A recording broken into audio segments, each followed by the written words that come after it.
Бостон қаласындағы Чарльстаун ауданы жыл бойы банк тонаулармен аты шыққан. Бұл істе ерекше шеберлігімен көзге түскен 4 дос Даг, Джим, Глоанзи және Дес. Олардың жоспарын Даг ойлап табады, және ол келесі операция алдында үшеуіне де жаттап алуы тиіс барлық мәліметтерді береді. Бір күзетші банкке ақша салынған сөмкемен кірген сәтте, олар оны итеріп ішке кіріп кетіп, бірден жағдайды бақылауына алады. Барлық адамдар жерге жатқызылады, ұялы телефондарын тартып алады. Кассадағы ақшаны алып, менеджер Клэр Кизиді сейфті ашуға мәжбүрлейді. Ақшаны алған соң, қауіпсіздік камераларының қатты дискілерін микротолқынды пешке салып жояды да.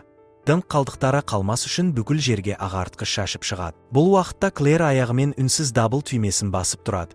Бірақ оны олар тым кеш байқайды. Оны байқаған кезде, Джим менеджердің көмекшісін соққыға жығады. Себебі сигнал берген сол деп ойлайды. Сол сәтте оның мойнындағы татуировкасын Клэр байқап қалады. Полиция жақындап қалғанын сезген Джим олар бұрын соңды істемеген әрекетке барып, Клэрді тұтқынға алады. Олар оның көзін байлап, маскаларын шешеді, банктен алыс жерге, жағажайға апарып, оны сол жерге тастап кетеді. Қылмыс орнына ФБР келеді. Тергеуді арнайы агент адам Фроули басқарады. Ол ұрлардың барлық детальға мұқият болғанын, ешқандай дәлел қалдырмағанын көріп, бұларды кәсіби қылмыскерлер деп тұжырымдайды. Сонымен қатар олар пайдаланған фургонды да табады, бірақ ол өртеліп кеткен. Ал көрші тұрғындар куә болуға құлықсыз. Келесі күні Фроули Клэрді сұраққа тартады. Ол аздаған мәлімет береді, бірақ қылмыскерлер өзін өлтіреміз деп қорқытқандықтан татуировка туралы айтпайды. Сол уақытта 4 ұры жиналып, Джимнің тұтқын алу туралы шешімін талқылайды. Бірақ ол келгенде одан да жаман жаңалық әкеледі. Клэрдің жеке куәлігін тауып алыпты, және оның өздермен көрші тұратынын байқаған. Джим оны бақылап жүріп, қорқытып қою керек деп ойлайды. Бірақ Даг бұл істі өзі қолға алады, өйткені Джим түрмеде отырған, және екінші рет қамалуға жол бере алмайды. Анығында Даг Джимнің соңғы кезде тым қатыгез болып кеткенін байқап, оған сенбейді. Кейін Даг пен Джим ауданды аралап, қару-жарақ және көлік сатушыларға төлем жасап шығады. Олардың басты жеткізушісі гүл дүкені арқылы жұмыс істейтін ирландиялық мафия мүшесі Энн Ферги. Содан кейін олар кешті ішімдік ішіп, құмар ойын ойнап, нашақорлықпен және жезөкшелермен өткізеді. Келесі түнде төртеуі бір барда отырып ішіп отырғанда, оларға Джимнің әпкесі Крис келеді. Ол жалғызбасты ана. Бұрын ол Дагпен бірге болған, қазір Дагты сағынып жүргенін айтады. Бірақ Даг онымен араласқысы келмейді, кетіп қалады. Алайда бірнеше сағаттан кейін Даг үйінде теледидар қарап отырғанда, Крис ескі кілтімен есікті ашып кіріп, диванда онымен жыныстық қатынасқа түседі. Келесі күні Даг Клэрді аңдып, кір жуу орнына кірген көріп өзі де кіреді. Клэр киіміндегі қан іздерін байқап, жылап жібереді. Осы сәтті пайдаланған Даг өзін жұбатуға тырысқан адам кейпінде танысты. Клэрді көңілдендіру үшін оны ішімдік ішуге апарады. Олар әңгімелесіп, жақындай түседі. Даг өзін құрылыс саласында жұмыс істеймін деп таныстырады, ал әкесі қала шетінде тұрады дейді. Шындығында әкесі түрмеде отыр. Ол Клэрді қайықпен серуенге де алып шығады. Қайықты досыныкі деп алдайды. Клэр Чарльстаундағы банк тонаушылар туралы сұрағанда, Даг бәрі асыра айтылған әңгімелер деп жауап береді. Келесі күні Даг Джиммен кездескенде, Клэрдің бақылауда екенін, оны өлтірудің қажеті жоқ екенін айтады. Ал Фроули қылмыстық байланыстардың бірін тергеп, ұрып-соғып, жаңа дерекке тап болады. Бұл тонаушылар жүк көліктерін емес, банк ішіндегі қауіпсіздік жүйелерін жақсы білген. Мұндай білім тек Бираком сияқты жерлерде жұмыс істегендерде болады. Сөйтіп олар сол компанияның жұмысшылар тізімі мен мәліметтерін тексере бастайды. Фроули Клэрмен түскі ас ішіп, тағы бірнеше сұрақ қояды. Тіпті оған қырындайды. Бірақ Клэр біреумен кездесіп жүргенін айтады. Даг пен Клэр арасындағы қарым-қатынас жақсара түседі. Бірақ Даг бұл туралы достарына айтпайды. Олар бір-бірімен сыр бөлісе бастайды. Клэр ФБРмен жұмыс істеп жүргенін мойындайды. Ал Даг қызығушылық танытқандай кейіп танытып, ФБРдің күдіктілері бар жоғын сұрайды. Клэр сондай-ақ татуировка туралы айтып, оны Фроулиге айтудан қорқатынын жеткізеді. Даг оған әзірге бұл ақпаратты құпия ұстаған дұрыс екенін айтады.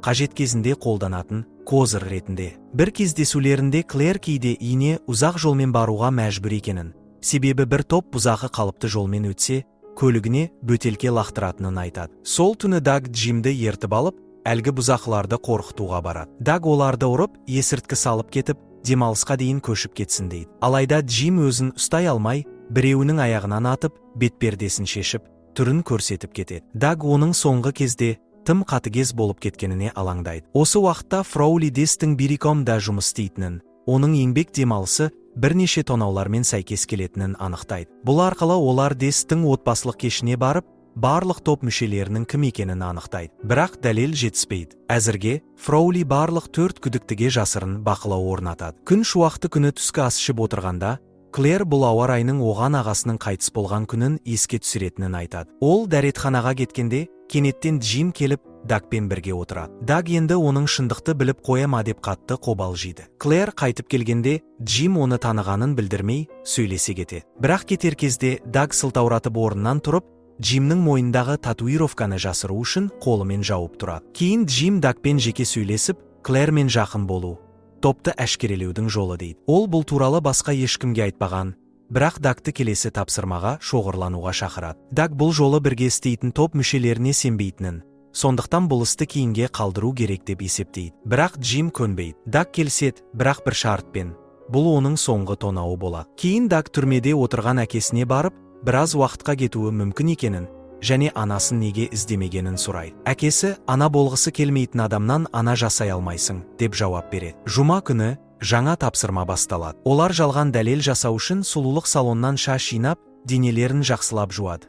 Құралдарын ағартқышпен тазартады. Содан кейін олар инкассатор көлігін аңдып, ол тоқтағанда шабуылдайды. Бастапқыда бәрі жақсы жүреді, бірақ күзетшінің бірі қарсыласып, қаруын оларға кезенеді. Полиция да арттарынан келе жатады. Уақытты жоғалтпау үшін күзетшіні өлтіріп, көлікке қайта мініп қашады. Қашу кезінде көптеген көліктермен соқтығысады. Полиция оларды қыспаққа алған сәтте олар полицейлерге де оқ атады. Осы жолы Глоанзи қауіпті маневр жасап, полицей көліктерін бір-біріне соқтырып, олардан сытылып шығады. Басқа көлікте күтіп тұрған 4-ші мүшеге жетіп, көліктерін ауыстырып, бұрынғы көлікті өртеп тастайды.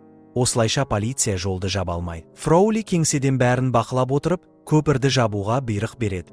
Бірақ ұрылар одан бұрын өтіп кетеді. Көліктерін тағы бір рет ауыстырғанда, бір полицей оларды байқап қалады, бірақ ештеңе істемейді. Фроулиде нақты дәлел болмаса да, олармен бетпе-бет сөйлесу үшін 4 ұрыны тергеуге алғызады. Олардан қылмыс орнында айтылған сөздерді қайталап оқуын сұрайды. Сұрақтар қойғанда, Джим бірден адвокат сұрап, үндемей қалады. Ал Даг Фубрдың антенналарын барлығы танитынын айтып, оларға бастапқыдан-ақ аңдуда екенін білгенін мәлімдейді. Фроулидің келесі қадамы Клэрден тағы да ақпарат алуға тырысу. Бірақ банкке қоңырау шалғанда, оның жұмыстан шығып кеткенін біледі. Енді ол Клэрге күмәндана бастайды. Сондықтан адамдарын оның телефонын тыңдатуға жібере. Осылайша, ол Клэрдің бұл уақыт бойы Дагпен байланыста болғанын анықтайды. Ал Даг Клэрмен кездескен кезде оған гауһар тас алқасын сыйлап, жұмыстан кеткенін біледі. Сол сәтті пайдаланып, онымен бірге бұл жерден кетейік деп ұсыныс жасайды. Клэр келіседі. Олардың кездесуі аяқталғаннан кейін, Клэрге Фроули келеді. Ол оның мойнындағы алқаны байқап,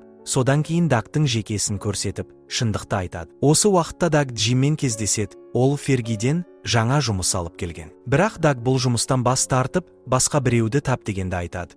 Өйткені ол енді бәрін доғарғысы келе. Бұл Джимді ашуландырады. Ол Дагты Кристи мен оның баласын тастап кетті деп айыптайды. Алайда Даг оған ешкім баланың әкесі кім екенін білмейтінін еске салып, Джимнің отбасына алғыс айтқанымен, бәріміз бақытты отбасы бола алмаймыз дейді. Джим бір кездері Дагты қорғау үшін адам өлтіріп, сол үшін 9 жыл түрмеде отырғанын айтып, ашуын білдіреді. Бірақ Даг бұл үшін рахмет айтпайды.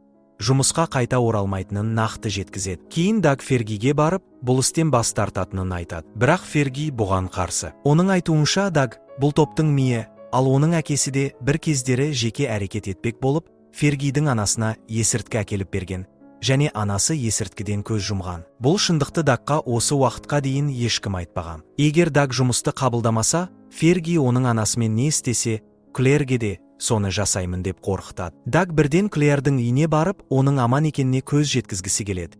Бірақ Клэр оны кіргізбей, кешірім сұрауына мүмкіндік бермейді. Осыдан кейін Даг оның пәтерін сырттай бақылап жүреді. Сол кезде Фергидің адамдарының бірі есікке жерлеу гүл шоқтары іліп кеткенін көреді. Даг оны жыртып тастап, бұл жұмысты қабылдаудан басқа амалы жоғын түсінеді. Ол Кристі іздеп барып, бұл соңғы секенін, және содан кейін кететінін айтады. Содан кейін Клэрге қайта барып, ешқашан оған зиян келтірмейтінін, көп банк тонағанымен ешкімді өлтірмегенін айтып, өзін күтуін сұрайды. Қылмыстық топ Фергидің жаңа жоспарын тыңдау үшін жиналады. Оның айтуынша, олар Фенуэй паркын тонайды.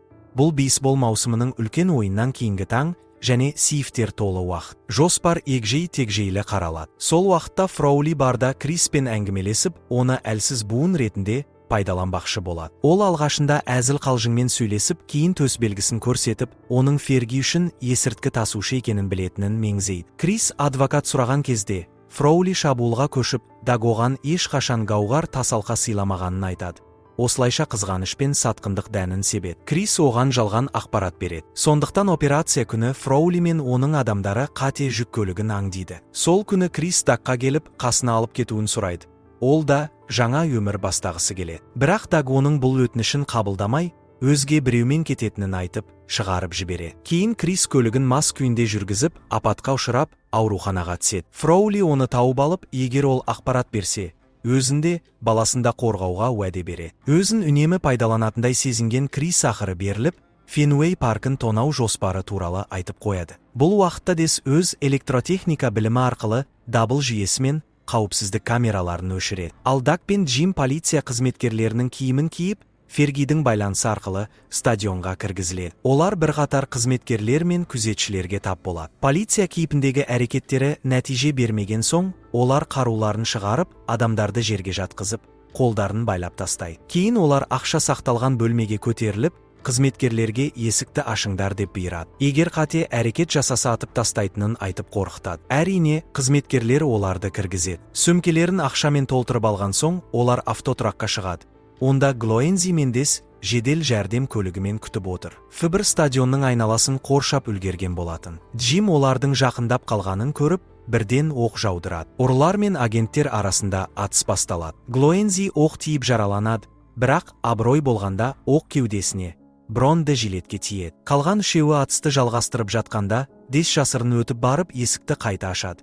Сонда олар агенттердің көлігін итеріп шығарып жібере. Кейін Даг Деске сенің қылмыстық ісің жоқ, сен жай кетіп қалсаң, максимум 7 жыл аласың. Еш қайсымыз саған ренжімейміз, дейді. Бірақ Дес бұған ренжіп, Дагқа дөрекі сөз айтып, қалуды шешеді. Сол сәтте Фибр терезелерден жарық дыбыс гранаталарын лақтырады. Ұрылардың естері кіресілі шығасылы күйде Дес орнынан тұрған сәтте арнайы жасақ оны атып тастайды. Глоэнзи тәуекелге бел буады, ол көлікпен сыртқа шығып, Фибрдің назарын өзіне аударады. Ал Даг пен Джим қайтадан полиция киімдерін киіп алып, бас есік арқылы еш күдік тудырмай шығып кетпек. Даг Глоэнзидің аман қалуына алаңдайды, бірақ ол өзін мықты жүргізушімін деп сендіреді. Жедел жәрдем көлігі жолға шығып, бастапқыда кедергісіз жүреді. Бірақ Фибр дөңгелектерге оқ жаудырып тоқтата алмай жатқанда, снайпер Глоэнзиді басынан атып өлтіреді. Фибр көлікті тексеріп жатқанда, ұрылар сонда болады деп қате жорамалдайды. Ал Даг пен Джим сәтті түрде полицейлердің арасында араласып кетіп қалады. Алайда бұл алдау ұзаққа созылмайды. Стадион қызметкерлері полиция формасындағы тонаушылар туралы айтып береді. Сол кезде Фроули айналасынан күмәнді жүріс-тұрыс байқаған полицейлерді бақылауға алады. Ол Джимнің иығында үлкен сөмкемен асығыс кетіп бара жатқанын байқап, оны автотұраққа дейін аңдиды. Фроули оның атын атап шақырғанда, Джим оған оқ ата бастайды. Бірақ көп ұзамай Фибр мен полиция оны қоршап алады. Даг болса оны көшенің арғы жағынан бақылап тұрады. Фроули Джимнің аяғынан атып жаралайды, ол пошта жәшігінің артына тығылады. Бірақ оқтары таусылғанын түсінеді. Қайтадан түрмеге барғысы келмеген Джим қолында тапаншамен ашық жерге шығып, өзін атып өлтіруге мәжбүр етеді. Полиция Джимнің денесін тексеріп жатқанда, Даг полицей көлігін ұрлап қашып кетеді. Ол Фергидің гүл дүкеніне барып, Фергиді және оның бір нөкерін өлтіреді. Кейін ол бұрын жасырған ақшасын алып, Клэрге қоңырау шалады. Сол кезде Клэрдің пәтерінде Фибр тыңшы құрылғылармен отыр. Клэр өзін жалғызбын деп келуін сұрайды. Бірақ Даг оның өтірік айтып тұрғанын түсінеді. Соған қарамастан кездесуге барамын дейді де, 1 сағаттан кейін артқы есікке келуін сұрайды. Келген соң ол тағы бір мәрте кешірім сұрап, Клэр күннің ашықтығын айтып, бәрі тұзақ екенін астарлап білдіреді. Даг мән бермеген кейіп танытып келіседі. Фибр мен Клэр күтіп отырады, бірақ Даг келмейді. Оның орнына ол Клэрдің бағына ақша көмеді және Фроулидің көлігіне сес көрсеткен хат қалдырады. Содан кейін қалалық транспорт қызметкерінің киімін киіп, пойызбен қаладан кетеді. Фроули Клэрдің күн ашық деген сөзіне күмәнданады, бірақ ол дәлел ретінде жеткіліксіз. Сондықтан Клэрге ешқандай айып тағылмайды. Бірнеше күннен кейін Клэр бағына көмілген ақшаны тауып алады. Онда Дагтан хат бар, бәлкім, бір күні қайта кездесерміз. Клэр бұл ақшаны Даг анасы есінде қалған жер, ол бір кездері хоккей ойнаған жердегі спорт аренасын қайта қалпына келтіруге арнап қайырымдылыққа бере. Достар, осымен бүгінгі шығарылым аяқталды. Видео ұнаса лайк басып, ойыңызды қалдырыңыз. Каналға тіркеліп, қоңыраушаны басып қойыңыздар. Қош сау болыңыздар.